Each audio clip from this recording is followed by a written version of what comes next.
건축주가 원하는 걸 넣어서 제가 금액을 뽑아서 드리는 게 견적이지. 건축주가 아무 이야기 안 했는데 제가 알아서 뭐 장판 집어넣고 뭐 알루미늄 사시 집어넣고 외장은 뭐 징크를 집어넣고 제 마음대로 집어넣는 거 아니겠습니까? 건축주가 정해줘야 되는 부분입니다. 제가 어느 정도 조언을 하고 옆에서 도와드릴 수는 있지만 이게 정해져야 금액이 나오는 것입니다. 이게 정해지지 않았는데 물어봤는데 금액을 이야기한다. 제 생각에 다 거짓말입니다. 영상이 도움이 되신다 그러시면 구독과 좋아요 부탁드리겠습니다. 안녕하십니까, 집짓는 이 박사입니다. 이번 영상에서는 집을 지을 때 비용은 어떻게 나오는지, 유튜브를 시작한 지 한 1년이 좀 넘었는데 제가 처음 시작할 때부터 오늘까지도 공사비를 정할 때는 뭐 30평 보통 얼마, 뭐 좋게 얼마 이렇게 나오는 게 아니라 여러 가지를 검토해서 금액이 나온다고 제가 초창기 때부터 지금까지 설명을 드리고 있는데, 그렇게 해도 제 영상을 보시고 이제 문의를 오면 제 영상을 다 보고 좋다 이렇게 하시면서도 그래서 결론은 평당 얼마냐 아직도 그렇게 물어보시는 분이 많으십니다. 또 이제 많이 바뀌어서 이런 조건에 의해서 금액이 얼마 정도 되는지 문의하시는 분도 있고 여러 가지 경우가 있는데, 제가 아직 부족한지 계속 그런 질문을 받아서 그분들도 제가 영상에서 그게 아니라고 말씀을 드렸는데도 끝까지 그렇게 질문을 하셔서 저도 줄기차게 끝까지 한번 밀고 나가 보려고 합니다. 30평 정도 이제 집을 지을 건데 평당 얼마 하냐 이렇게 묻기 전에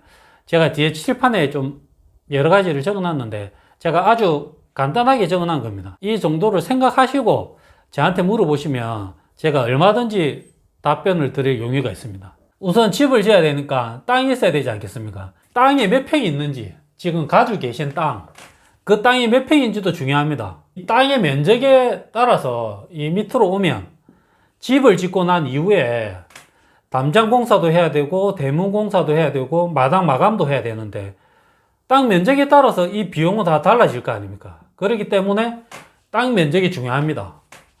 그리고 그 땅에 몇 평을 지을 건지도 중요하지 않겠습니까? 뭐 30평을 짓는다, 35평을 짓는다. 그리고 35평도 1층으로 35평을 지을 건지 1, 2층 합계로 해서 2층으로 지을 건지, 제가 다른 영상에서 말씀드리지만 건물을 이렇게 네모나게 지을 건지 안 그러면 이렇게 막 모양이 있게 지을 건지 그 형태에 따라서도 금액은 많이 달라집니다. 이런 집의 면적도 중요하고 형태도 상당히 중요합니다. 어떤 경우에는 도면을 가지고 있는 경우도 있을 겁니다. 그러면 허가 도면이 있으면 좋습니다. 제가 이 허가 도면이라고 말씀드리는 거는 그냥 간략하게 몇 장이 있는 게 아니라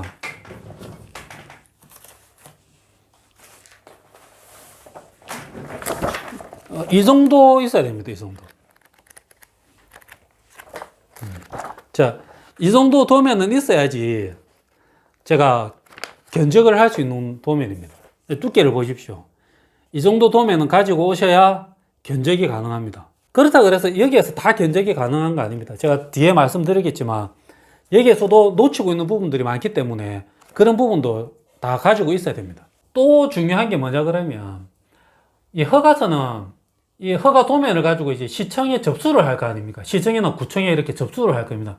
접수를 하면 시에서 너희들이 집을 지을 때 이런 조건에 맞춰서 집을 지어라, 시에서 요구하는 사항을 적어 놓은 게 있습니다. 이 내용에 따라서 예를 들어서 뭐 정화조를 설치해야 되는데 정화조는 어떤 형태로 설치하다든지 각 부서마다 속되게 입을 한 번씩 다 됩니다. 필요 없는 부서는 우리는 해당 사항 없다 이렇게 표시하지만 조금이라도 조금 해당되는 부서는 집을 지을 때 우리 부서는 이런 걸 체크하겠다 이런 걸 허가서에 다 표시가 되어 있습니다.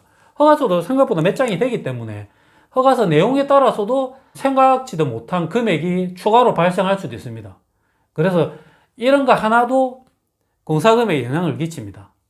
그리고 제가 항상 많이 말씀드리지만 공사 전에 당연히 비용이 들어갑니다. 설계비도 들어가고 감리비도 들어가고 이제 각종 인입비라 한 게 이제 집만 있으면 되는 게 아니고 집을 제대로 사용하려고 그러면 수도도 들어가고 전기, 통신, 가스 모든 게 다 들어가야 됩니다. 지금 적어놓은 대로 수도, 가스, 우호수, 전기, 통신 이런 선들이 건물하고 연결이 돼야 됩니다. 공짜로 이렇게 연결이 되는 것도 있지만 비용이 발생하는 부분도 많이 있습니다. 저희가 수도도 마찬가지입니다.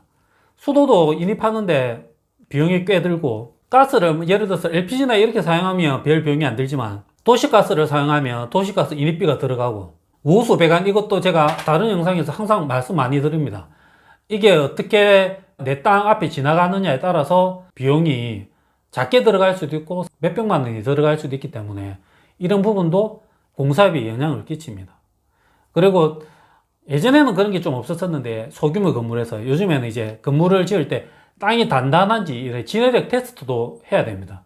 큰 돈 아니지만 해야 되고, 또 요즘에는 이제 안전기술 수수료로 해서 이게 어떤 비용이냐 그러면, 예전에는 큰 건물만 이제 건물을 짓고 이렇게 할 때 안전하게 짓고 있는지, 안전시설 같은 걸 잘하고 있는지 이제 지도를 받았었는데, 요즘에는 소규모 건물에도 이렇게 다 들어가야 되기 때문에 이런 비용도 얼마 아니지만 들어갑니다. 제가 말씀드렸듯이 집을 짓고 난 이후에 땅이 넓으면 당연히 담장도 넓어질 거고, 대문도 내가 어떤 대문을 선택하느냐에 따라 비용이 달라지고, 마당도 마당 마감을 어떻게 할 거냐, 거기에 따라 비용이 당연히 달라질 거 아닙니까? 이게 자연스럽게 면적에도 영향을 끼치고, 또 건축주가 어떤 걸 선택하느냐에 따라 비용이 달라집니다. 그리고 측량, 요즘에는 기본적으로 측량 성과가 들어가야 되니까 또 측량도 해야 되고, 예를 들어서 기존 집이 있다 그러면 철거도 해야 되고, 스레트 집이라 그러면 성면 검사까지도 해야 되고, 뭐 이런 비용이 많이 들어갑니다. 요즘에는 철거 관련해서 사고가 많이 났지 않습니까? 큰 회사들에서 사고가 났는데 그 피해는 개인들이 많이 받고 있는 것 같습니다.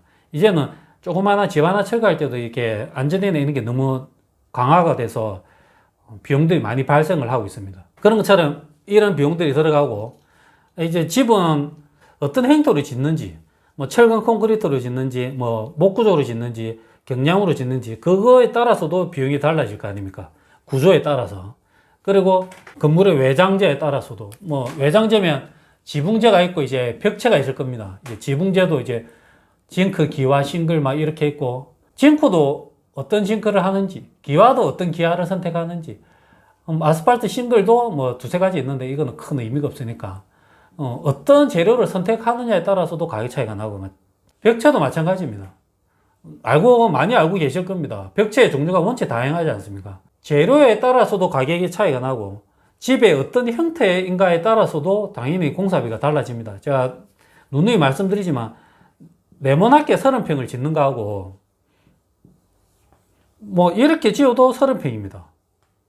이 안에 면적은 같지만 이 둘레의 길이는 훨씬 더 많지 않습니까? 그래 되면 당연히 이런 외벽의 비용은 증가할 겁니다. 그리고 건물의 높이를 얼마 하느냐에 따라서도 비용은 달라지고, 그러니까 이게 이제 사소해 보이지만 건축주 입장에서는 그것까지도 설명을 하냐 하지만 실제로는 비용에는 많은 영향을 끼치기 때문에 하나하나가 다 돈하고 관련되어 있는 겁니다. 지금 벽체 말씀드린 대로 뭐 징크, 벽돌, 세라믹, 사이딩, 타일, 석재, 그 다음에 외단열, 이제 외단열 공법이라 그러면 제가 그냥 드라이비트나 스타코, 스톤코트 이런 계열을 말씀드리는 겁니다. 어떤 걸 하느냐에 따라서도 금액은 달라질 거 아닙니까?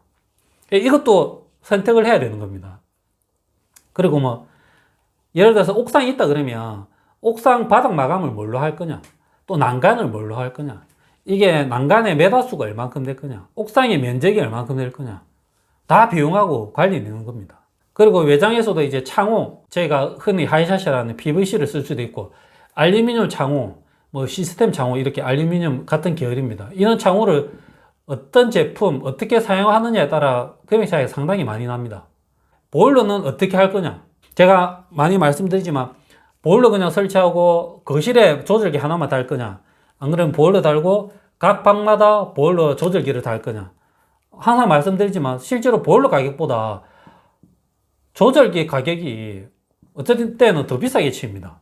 그래서 보일러보다 조절기 값이 더 많이 나가기 때문에 이런 것도 하나하나 체크해 나가야 됩니다. 이것도 생각보다 몇십만 원이 차이가 나는 겁니다. 에어컨도 마찬가지이지 않겠습니까? 뭐 시스템 에어컨을 설치할 수도 있고, 그냥 벽걸이나 이런 걸 설치할 수도 있고, 이런 것도 디테일한 부분입니다.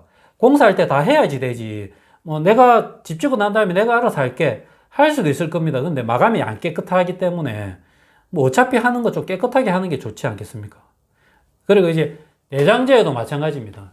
제가 집을 인테리어 한다 생각하면 제일 좋을 것 같습니다. 단열재 상당히 중요합니다. 어떤 걸 사용하느냐보다 어떻게 시공하느냐가 상당히 중요한 재료라서 우리 집은 어떤 좋은 단열재 사용했다. 제 생각에는 그것보다 얼마나 잘 시공했냐가 가장 중요하기 때문에 이 단열재는 좀 작업자의 디테일의 차이라고 생각을 합니다. 단열재를 좋은 걸 사다 줘도 시공을 똑바로 못하면 아무 의미 없는 게 제 생각에는 단열재라고 생각을 합니다. 그리고 제가 말씀드린 대로 내장재는 그 인테리어니까 다 아실 겁니다. 하나하나 다 골라야 되는 품목이지 않습니까?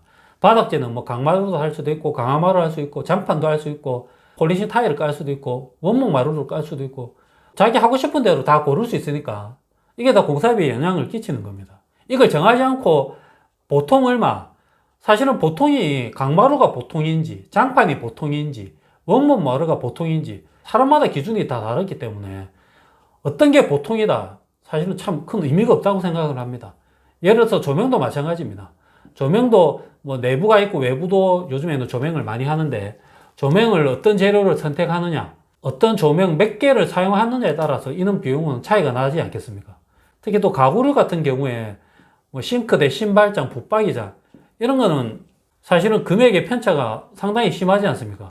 솔직히 싱크대 한 300만 원에서 해결될 수도 있고 어떤 때는 3천만 원짜리도 충분히 있기 때문에 건축주가 어떤 등급의 어떤 기준을 잡고 있느냐에 따라 이런 부분은 상당히 많이 차이가 납니다. 이런 부분은 실제로 공사에서 제외하는 경우도 많이 있는데 건축주 입장에서는 예산을 잡아야 되는 입장이니까 예산 잡는 입장에서는 다 포함이 되어 있는 게 좋지 않겠습니까? 뭐 도배도 마찬가지입니다. 뭐 실크를 할 수도 있고 합치도 할 수도 있고 안 그러면 도장으로 할 수도 있을 겁니다.